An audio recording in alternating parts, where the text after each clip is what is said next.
se dá um sinal que está gravando aqui. Muito bem, está gravando já. Boa tarde a todos, todas. Deixa eu dividir a tela aqui com vocês. Aqui. Legal. Vou só ajeitar aqui um tamanho para ficar visível. Muito bem. Bom, vamos lá então, né? Vamos tocar aí. Hoje a gente vai falar um pouco sobre gestão financeira, tá? E como é que acontece, né, esse processo dentro da empresa, tá? Então, basicamente, nós vamos falar um pouco sobre gestão financeira, tá? Como fazer a gestão das finanças, ok? Vamos falar um pouco sobre risco e retorno, né? Essa questão que está sempre relacionada, quanto maior o risco, maior o retorno, quanto menor o risco, menor o retorno, tá ok? A gente vai falar um pouco disso. A gente vai falar sobre caixa de fluxo projetado, TMA, TIR, né? Que são questões relacionadas à gestão financeira, né? Boa estratégia e o retorno do investimento em uma determinada empresa. Então, vamos lá. Vamos começar, então, falando sobre risco e retorno, tá ok? Basicamente, então, o risco e o retorno, qual é o único motivo, né? Com base nisso, qual é o motivo que leva um investidor, né? Ou um empreendedor a investir o seu dinheiro em um determinado negócio? Então, pensando naquele cenário, né?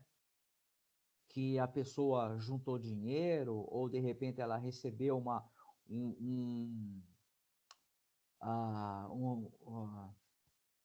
quando a pessoa é mandada embora, ela pega aquela grana, né? E de repente pegou um dinheiro, uma indenização trabalhista, lembrei agora, pega uma indenização trabalhista, e aí o que motiva, né? O que me leva a pegar esse dinheiro a investir em um negócio, tá bom? A investir num negócio, num determinado empreendimento, né? Vamos lá. E aí, ó, essa lógica, ela está relacionada, basicamente, da origem à relação que existe entre o risco e o retorno.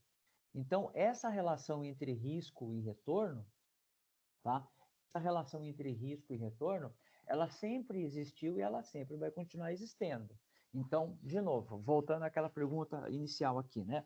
O cara, ele teve lá uma dívida trabalhista, sei lá, vamos imaginar que ele pegou 50 mil reais, tinha um salário razoável, já fazia muito tempo que ele estava na empresa e, basicamente, ele tem aí uma dívida trabalhista aí que ele recuperou, que a empresa mandou embora e tal, de 50 mil reais. E aí aquela decisão, né?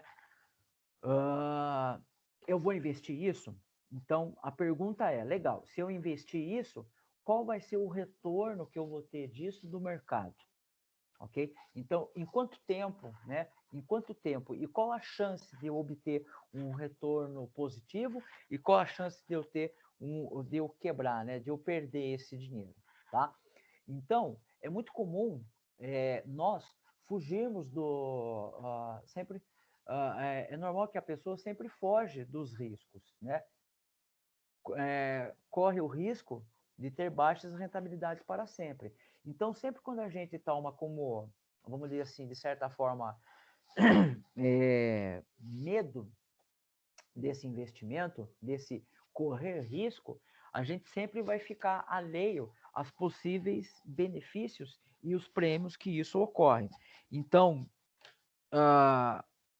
se eu não correr risco, eu sempre vou ficar vivendo, vamos dizer assim, na mediocridade.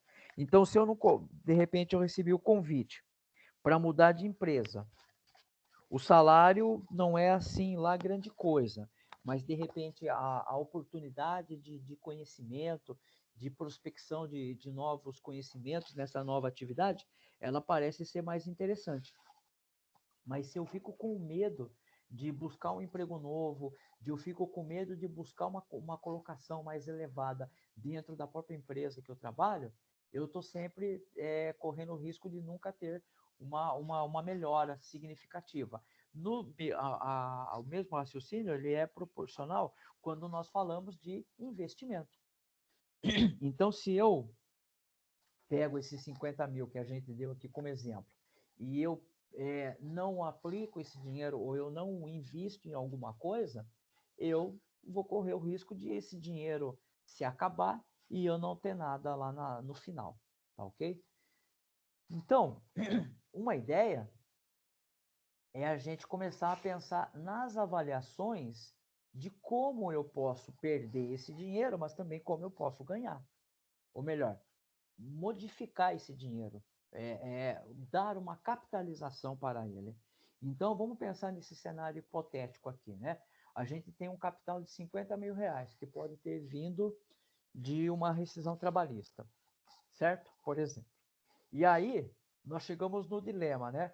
Pensar em possíveis investimentos e qual deles eu posso ganhar mais dinheiro. Então, aqui eu tenho o desenho de uma pizzaria, por exemplo, que seria um negócio próprio, tá? Eu estou dando uma pizzaria como exemplo, pode ser qualquer, pode ser um carrinho de cachorrão, por exemplo, tá? Alguma coisa, comprar um carro para trabalhar de Uber, enfim. Eu investi aqui nessa pizzaria, legal. Outra opção de investimento seria na bolsa de valores, ok? Outra opção seria a poupança. Então perceba que existem situações em que a gente pode destinar esse dinheiro para uma determinada aplicação, né? O que isso... E, tá. E aí nós precisamos identificar o que será que é melhor ou o que será que é menos pior, né? Então a gente precisa aprender a entender como é que funciona esses três processos aqui, tá? Então a ideia é a gente falar um pouquinho sobre isso, tá bom? Para que a gente possa ter uma decisão mais assertiva. Então, continuando nessa questão, vamos avaliar aqui então a poupança, tá ok? Então, olha só, eu trouxe um dado aqui, eu não peguei de 2020, que 2020 é um ano muito atípico, né? Foi quando aconteceu a pandemia e 2021 estamos ainda, então vamos pegar o ano de 2019, que foi um ano, vamos dizer assim, sem essas características de problema, tá? Então vamos lá. Se a gente pegasse esse dinheiro, se a gente tivesse no dia 1º de janeiro, né, no dia 31 de dezembro de 2018, a gente recebesse esses 50 mil, e aí no dia 1º de janeiro de 2019, eu aplicasse esse dinheiro na poupança, vamos ver como é que isso ficaria. Em média, no ano de 2019, a poupança teve um rendimento médio anual de 4,26%. Ou seja, então, tendo um capital desses 50 mil, se eu pegasse esses 50 mil e colocasse na poupança, ao final de um ano nós teríamos isso daqui, ó. Então, aqui foi a aplicação inicial, certo? Os 50 mil, a rentabilidade de 4, ou seja, apenas fiz uma multiplicação aqui, o valor que eu obtive com esse investimento na poupança foi R$ 2.130. Ao final, né, eu teria no final do ano, no dia 31 de dezembro de 2019, eu teria o total de 2.130, que foi a rentabilidade, mais o capital inicial, tá ok? Então, nós teríamos esse valor aqui bruto, beleza? Lembrando que a poupança não paga imposto, né? Então, você está isento do imposto de renda aqui, beleza? Porém, tem um detalhe importantíssimo aqui, ó, que a gente precisa observar. Deixa eu grifar aqui o ano, né? Olha lá, existe um carinha aqui, ó, chamado inflação. Tá vendo aqui, ó, inflação? Tá vendo aqui, ó, a rentabilidade nominal? Bom, o que a poupança rendeu foi 4,26%, mas a poupança, ou melhor, a poupança rendeu 4,26%, mas a inflação foi de 4,31%, ou seja, você perdeu dinheiro. ao final do ano, você, na verdade, a inflação comeu seu dinheiro. Você teria aqui menos que 50 mil. Olha aqui, ó, esse dado aqui, ó. Tá vendo que ele deu negativo? Ou seja, você colocou 50 mil reais no banco, na poupança, você pagou para esse dinheiro ficar lá. Então você perdeu aí 0,5%. Deixa eu pegar a calculadora rapidão aqui. Deixa eu ver se eu faço. Mas você perdeu aqui, acho que 500 reais. Uma coisa assim. Deixa eu ver aqui. Pá, multiplicado por 0,5. Você perdeu, é isso mesmo, você perdeu 500, tá? Então perceba que é um gasto, você não teve lucratividade nenhuma. E se a gente olhar aqui os anos anteriores, 2018, né, foi até um pouco melhor, porque 2018 a poupança deu 4,62 e a inflação deu 3. 2017 foi ótimo. A poupança rendeu 6,61 e a inflação ficou abaixo dos 3%. Você teve uma rentabilidade pura, uma rentabilidade bruta de 3,5%, tá? Então perceba que existem situações aqui que você teve um ganho. Só que perceba que nos anos seguintes foi minguando e até que você. E aí 2020 e provavelmente 2021 vai ser pior ainda, tá? Então perceba que a poupança, ela é um investimento, mas nesse caso aqui, esse investimento te deu prejuízo, tá ok? Muito bem. Vamos falar então agora. Opa, boa tarde, Paulo. Agora que eu vi sua mensagem aqui. Vamos lá. Eita, nós fechou aqui o. Espera aí, pessoal. Fechou aqui a apresentação. Só um instante. Acho que eu cliquei em algum botão errado aqui. Só um minuto. Tarará. Deixa eu voltar aqui. Espera aí.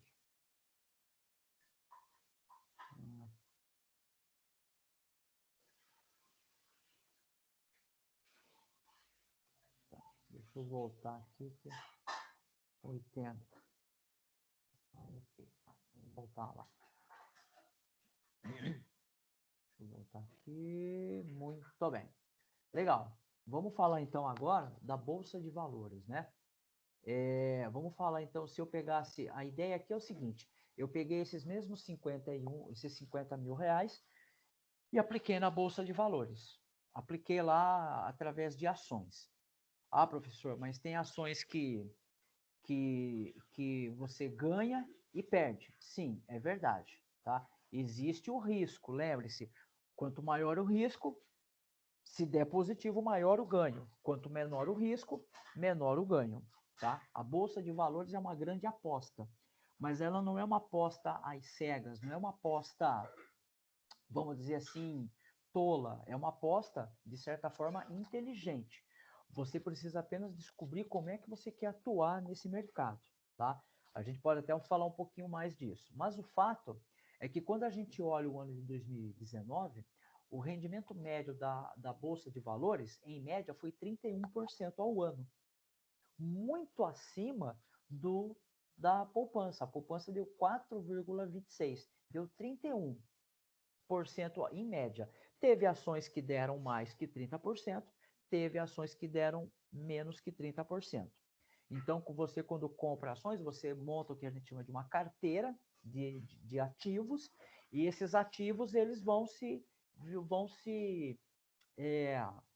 é, vão se anulando um entre o outro, até que você consegue uma média de ganho, certo?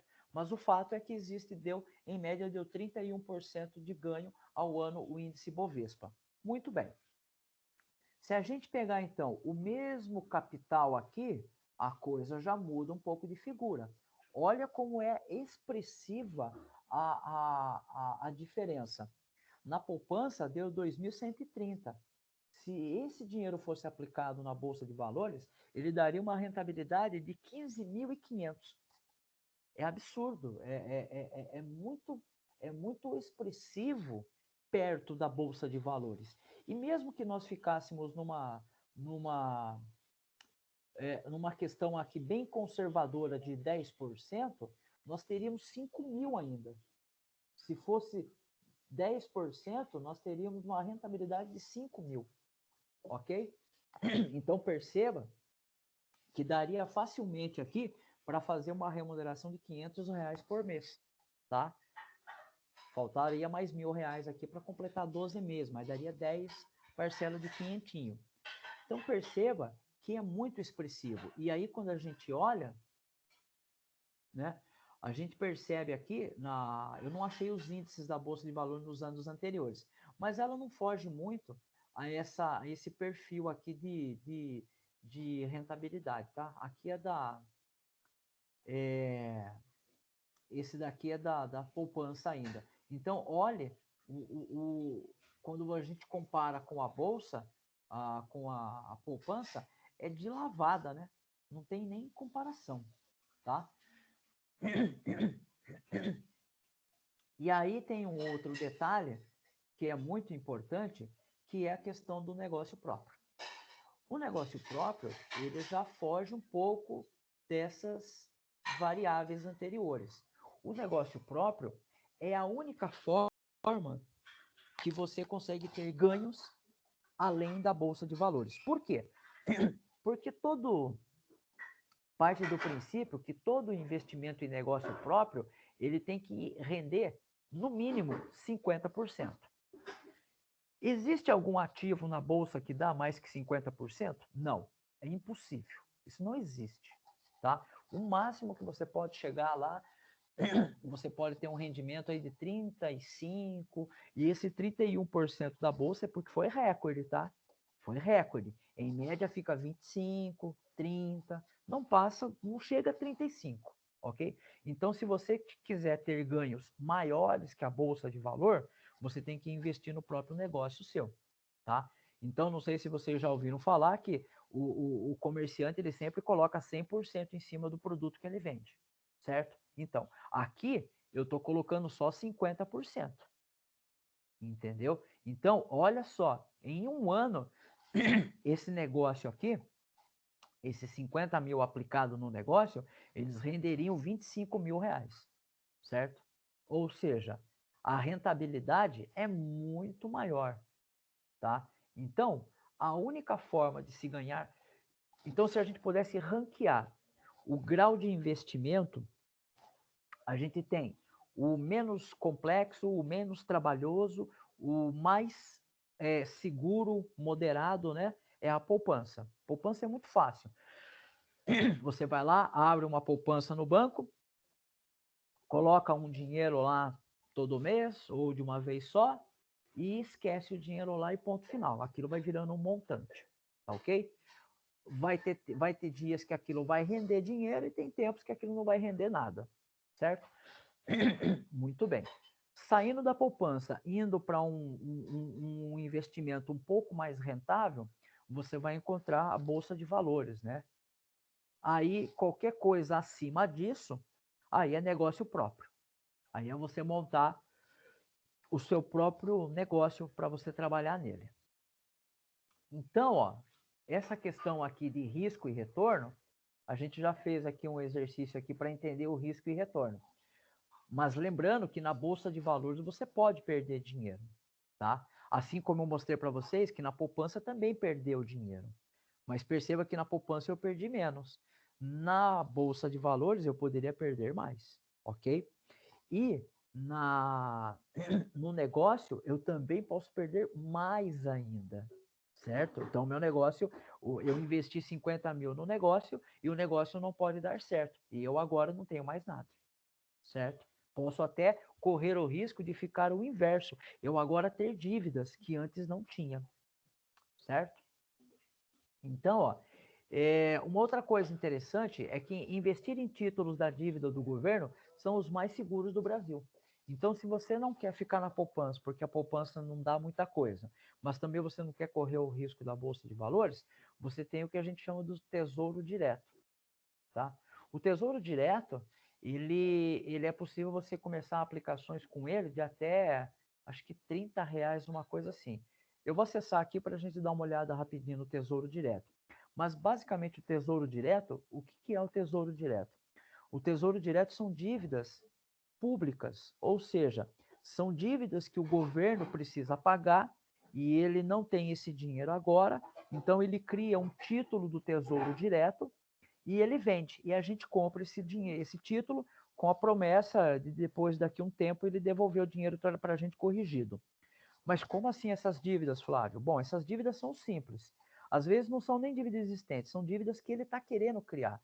Então, vamos pegar, por exemplo, que ele está querendo fazer a construção de um. Ele quer fazer a canalização de um córrego grande. Né? O estado de São Paulo está querendo fazer a canalização de um córrego de 10 quilômetros de córrego. Ele tem esse dinheiro? Muito provavelmente ele não tem esse dinheiro. Né? E aí, como é que ele faz? Ele pega, ele cria umas letras do Tesouro que a gente fala, um título do Tesouro Nacional, e lança lá e vende. Aí eu compro, você compra, e de certa forma nós estamos dando um dinheiro para o Estado, para o governo fazer uma obra, que pode ser hospital, escola, comprar equipamento, e daqui 2 anos, 3 anos, ou até 20 anos, né, dependendo do título, ele vai te devolver esse dinheiro com as suas correções monetárias. Eu vou acessar aqui o Tesouro Direto, só para a gente dar uma olhada rapidinho nesse cara. Tesouro Direto. Deixa eu ver se eu acho ele aqui. Cadê aqui? Tesouro Direto. Deixa eu achar ele aqui. Tesouro Direto. Deixa eu compartilhar a tela com vocês. Cadê aqui? Deixa eu compartilhar a tela toda. Mais fácil. Bom, esse daqui é o site do Tesouro Direto, tá? Então, tem bastante coisa aqui, mas vamos ao que interessa. Vamos aqui, ó, em títulos. Preços e taxas. Vamos ver aqui taxas, né? Então, aqui, ó, são todos os títulos que eu posso comprar. Então, por exemplo, ó, tá vendo a cor aqui, ó, conforme a cor, ele é mais agressivo, tá? Então, quanto mais suave, aqui esse aqui é menos agressivo, esse aqui é mais agressivo. Por quê? Vocês vão ver aqui a taxa de juros deles. Então, nós temos aqui, ó, a rentabilidade anual, o investimento mínimo, o preço unitário e o vencimento. Então, vamos lá. Esse título aqui, ó, a rentabilidade dele ao ano é 8,61%.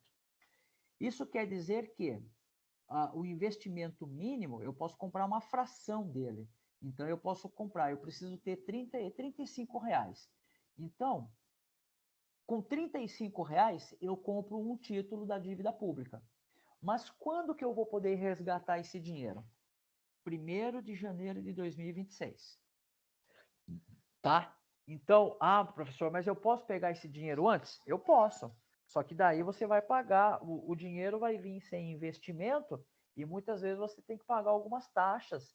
E aí você acabou perdendo dinheiro, tá? Então, perceba que alguns títulos aqui você dá o dinheiro hoje para ele e vou pegar depois de um tempo, tá? Eu vou ter. E aí, conforme a gente vai mudando a cor aqui, ó, vocês vão vendo que o prazo de vencimento muda, ok? A gente tem prazo de vencimento de 2055, mas olha a diferença aqui, ó. A diferença é que esse cara está pagando o IPCA mais 4,44%. O que é esse IPCA? Índice de Preços ao Consumidor. Esse índice de preços aqui é mais ou menos a inflação, né? Então, se a gente procurar aqui a inflação, deixa eu procurar aqui, inflação de 2021.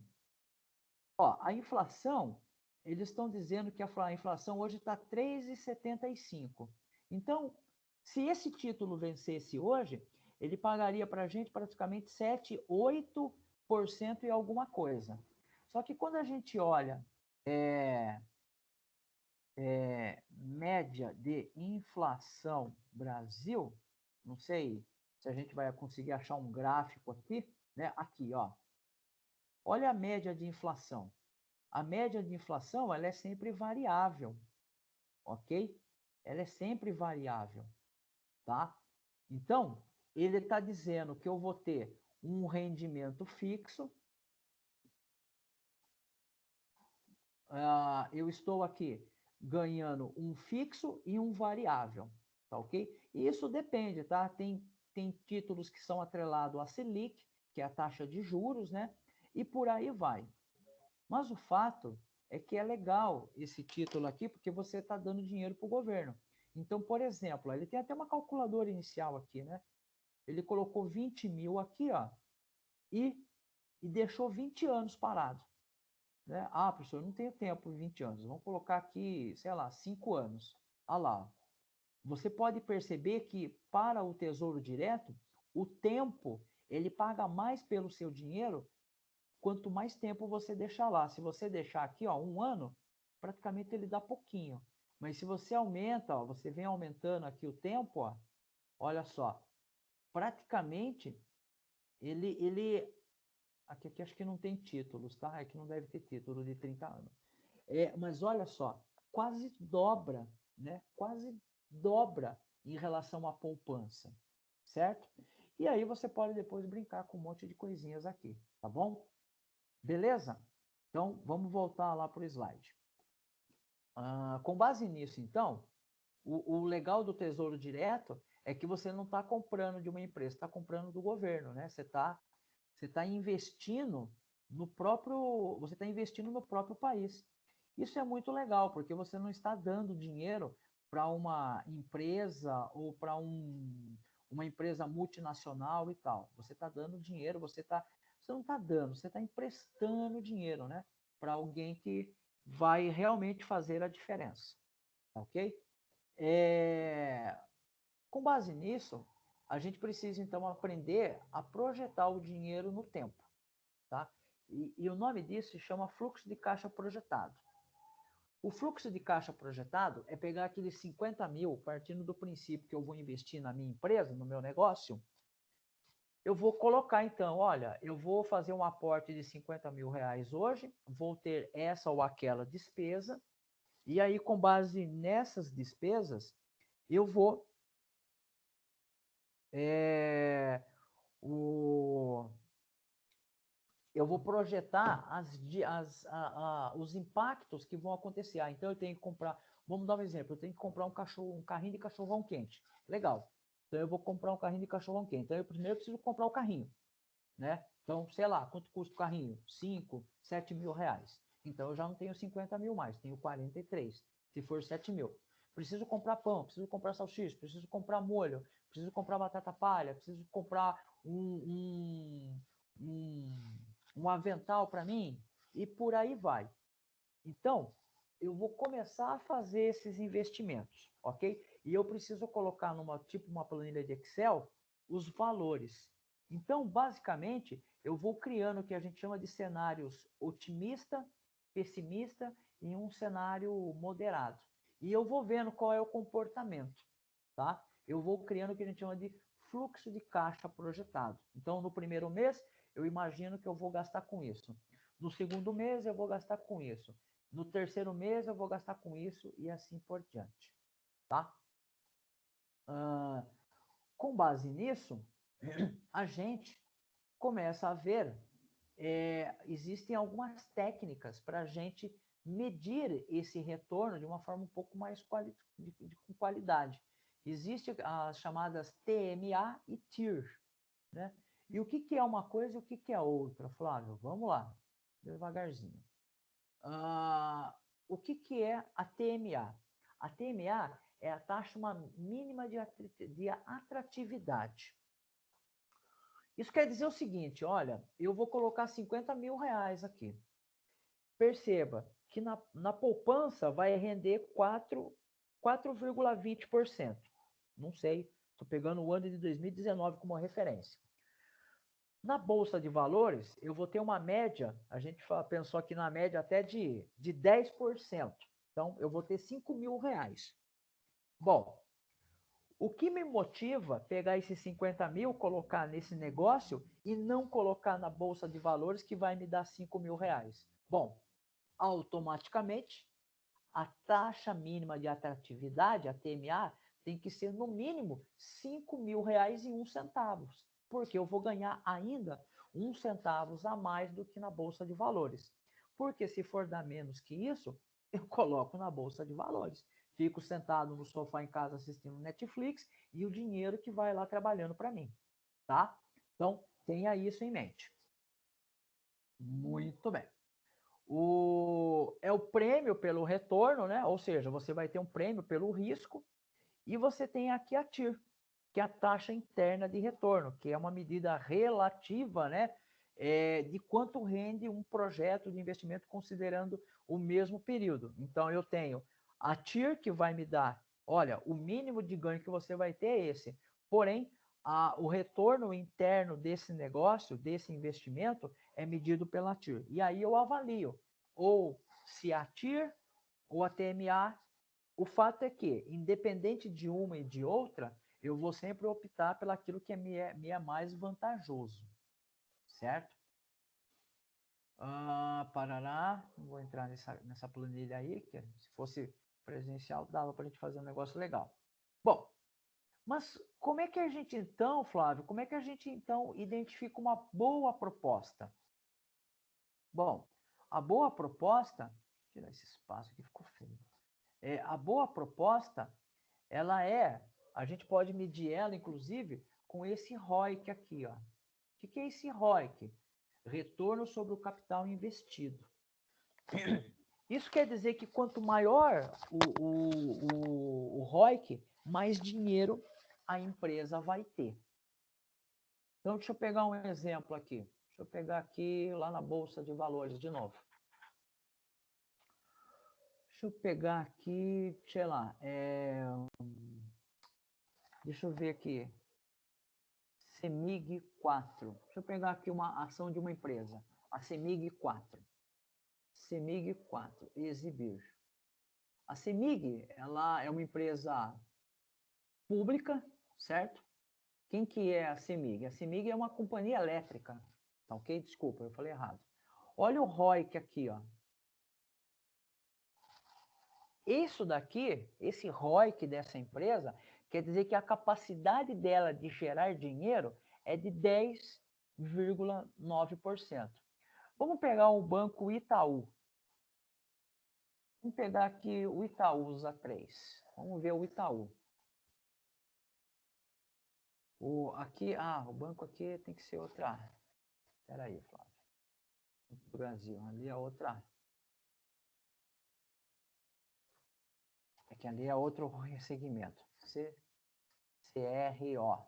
Vamos pegar a companhia de concessionária aqui, essa é boa. O banco tem outra situação. Olha o ROIC aqui, ó. Deixa eu ver aqui. Coca-Cola. Aqui a Coca-Cola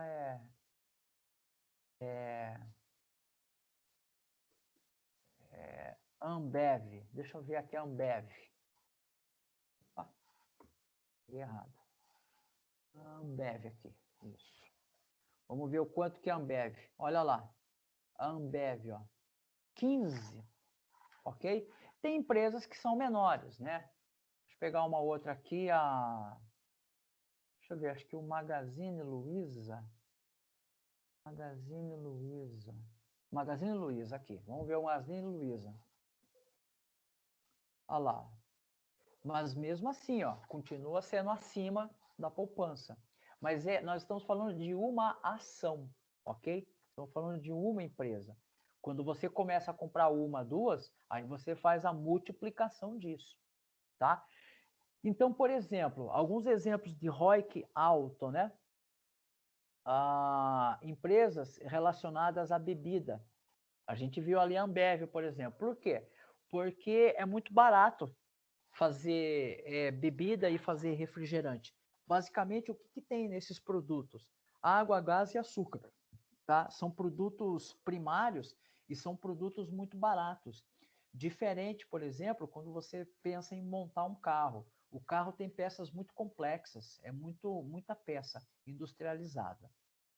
E aí você percebe também, né, o que ajuda, né, o ROIC de uma empresa a ser alto.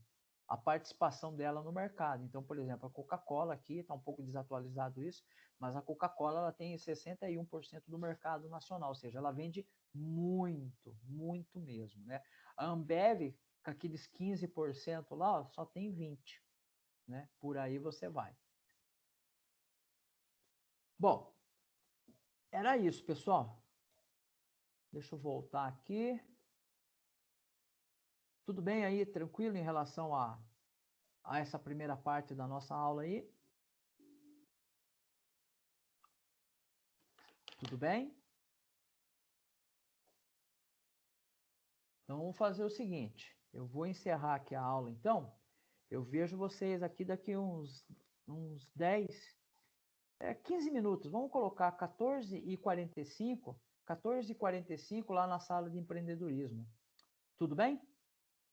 Então tá bom, eu vejo vocês então lá na sala de empreendedorismo, tá? Às 14h45. Tchau, tchau, obrigado. Até daqui a pouco.